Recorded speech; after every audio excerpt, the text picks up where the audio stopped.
एक शहर था जिसमें एक सेठ रहता था। उसके पड़ोस में एक गरीब किसान रहता था। सेठ बहुत धनी था, लेकिन कहते हैं ना, भगवान जिसको जितना देता है उतना ही कंजूस होता है। तो ये सेठ भी बहुत ज्यादा कंजूस था। जबकि वह किसान था तो गरीब, मगर दिल का बहुत बड़ा और उदार था। एक शाम की बात है, कोई गरीब आदमी सेठ के दरवाजे पर आया। वह भूखा और खूब थका हुआ लग रहा था। उसे देखते ही सेठ ने गुस्से में कहा, चले जाओ यहाँ से कुछ मिलने की आशा मत रखना। जाओ, जल्दी से दफा हो जाओ, ना जाने कहां से चले आते हैं। गरीब आदमी ने विनती करते हुए कहा, सेठ जी मैं बहुत थका हुआ हूँ, खूब भूखा भी हूँ, सर्दी का दिन है, मुझे आज रात आप अपने यहाँ पर आश्रय दे दीजिए, सुबह होते ही मैं यहाँ से चला जाऊंगा। दया कीजिए, भगवान आपका भला करेगा।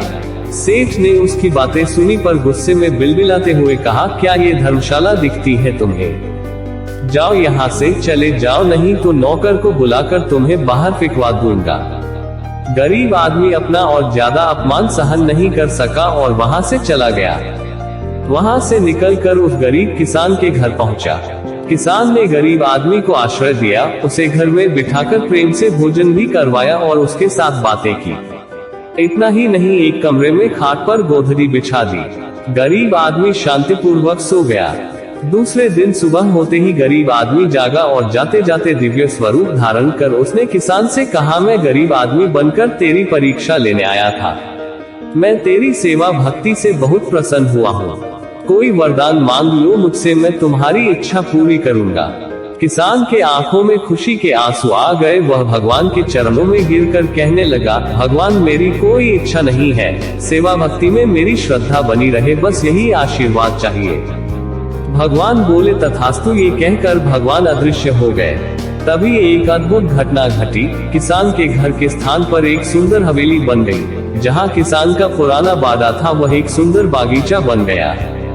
जब सेठ ने ये चमत्कार देखा, रातों रात बदलाव देखा, तो उसको बहुत ईर्ष्या हुई। इस परिवर्तन का कारण जानकर सेठ को बहुत पश्चाताप हुआ। वह तुरंत उस गरीब आदमी की खोज में निकल पड़ा। शहर के कुछ दूर पहुंचने के बाद सेठ को एक पेड़ के नीचे वह गरीब आदमी दिखा। सेठ दौड़कर गया और उस गरीब आदमी के चरणों में गिर गया और बोला, हे भगवान, हे देव, मैं आपको पहचान नहीं सका, मेरी भूल क्षमा करें। आप मेरे घर पधारे और मुझे आशीर्वाद दे। भगवान कंजूस सेठ उद्देश्य समझ गए और वे हंसते हुए बोले, मैं तेरा आमंत्रण स्वीकार नहीं कर सकता, फिर भी मैं तेरी इच्छा अवश्य पूरी करूंगा। मैं तुझे 3 वरदान देता हूँ, तेरी 3 इच्छाएं पूरी होंगी। सेठ तो यही चाहता था। भगवान ने एक के बदले 3 वरदान दे दिए। सेठ को बहुत ताज्जुब हुआ और बहुत खुशी हुई। सेठ घर चला गया, सोचता रहा कि मैं 3 वरदान में क्या क्या मांगूं, और ऐसे विचारों में उसे पूरी रात नींद नहीं आई। सुबह तक कोई निर्णय नहीं ले सका। सुबह होते ही मुर्गा बोला कुकड़ू को। तभी सेठ भगवान से बोला, हे भगवान, इस मुर्गे का नाश हो, इसकी आवाज से मैं शांति से विचार भी नहीं कर सकता। सेठ जोर से बोल उठा। तुरंत ही मुर्गा लुढ़क गया, कुकड़ू को बोलना बंद हो गया और सेठ समझ गया कि उसकी पहली इच्छा पूरी हो गई। सेठ ने सोचा, पहला वरदान बेकार चला गया, अब अन्य 2 वरदान मांगने में खूब सावधानी रखनी होगी। सेठ बिस्तर से उठा और स्नान करके तैयार हो गया और थोड़ा बहुत नाश्ता किया और अपने घर के बगीचे में चला गया। वहाँ एक बेंच पर बैठकर विचार करने लगा कि अन्य 2 वरदानों में क्या मांगा जाए। उसी समय घर पर कुछ मेहमान आ गए। नौकर सेठ को बुलाने आया तो सेठ ने उसे चिढ़कर कर कहा, अरे जा, अभी मैं बहुत गहरे विचार में डूबा हूँ। मेरी इच्छा इस बेंच पर चिपके रहने की है, मुझे कोई ना बुलाए, कोई ना परेशान करे। जब नौकर के बुलाने पर भी सेठ घर में नहीं आया तो थोड़ी देर में सेठानी स्वयं बागीचे में आई और बोली, अरे किस विचार में पड़े हैं? मेहमान को जल्दी है, वह कुछ जरूरी काम से आए हैं, अंदर चलिए। सेठ बहुत गहरे विचार में डूबा हुआ था। ना उसने कुछ सुना ना कुछ जवाब दिया। तब सेठानी ने सेठ का हाथ पकड़कर जोर से उसे हिलाया और खींचा, लेकिन ये क्या? सेठ जिस बेंच पर बैठा हुआ था उसी से चिपक गया था।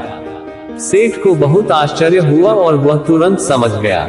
निराश होकर सर पर हाथ मारते हुए बोला, हे भगवान, मैंने अपना दूसरा वरदान भी व्यर्थ गंवा दिया। सेठानी बोली, वरदान? कैसा वरदान, कैसी बातें कर रहे हो? सेठानी ने पूछा। तब सेठ ने सेठानी को पूरी बात समझाई। सेठ की बात सुनकर सेठानी ने सेठ को समझाते हुए कहा, स्वामी ये तुम्हारे लोभ का परिणाम है। अब शौक करने का कोई अर्थ नहीं। अब तो एक ही उपाय है, तुम भगवान से अपना तीसरा वरदान मांगकर बेंच से अलग हो जाओ। सेठ को सेठानी की बात उचित लगी। जीवन भर बेंच से चिपके रहने का कोई मतलब नहीं था। तब सेठ जोर से बोला, हे भगवान आप दयालु हैं, मुझे इस बेंच से मुक्त कर दीजिए। ऐसा ही हुआ, सेठ बेंच से छूट गया और सेठानी के साथ सेठ घर में गया। सेठ अब पूरी तरह बदल गया, उदार बन गया। उसे समझ आ गया था कि मेहनत से, उदारता से और अच्छे कार्यों में संपत्ति लगाने से उसके पास धन हमेशा रहेगा और मन की शांति भी। इस कहानी से हमें यही सीख मिलती है कि ज्यादा लोभ करने से हमें फल नहीं मिलता।